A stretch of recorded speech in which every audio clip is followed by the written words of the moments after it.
PDM Standard is a great place to start. PDM Standard is included with every seat of SOLIDWORKS Professional and SOLIDWORKS Premium.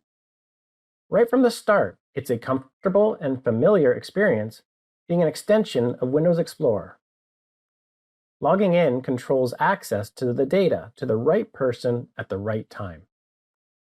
From the start, you will experience much better performance because you work from a local system cache. This means fast open times and fast save times for those large data sets. Using the check-in and check-out functions, you control who is working on a file while allowing a group to work on the same data set collaboratively. Checking in is also maintaining a history or an audit trail of everything that has changed and can be quickly recalled if needed.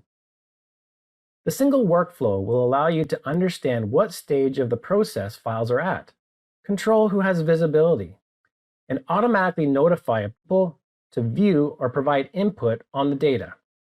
Having access to the viewer, data card, and bill of material information right within the Windows Explorer interface is incredibly valuable, not only for the SOLIDWORKS team, but even more so for non-CAD users. This solution is excellent for those individuals and small engineering teams wanting to leverage their SOLIDWORKS and DWG data.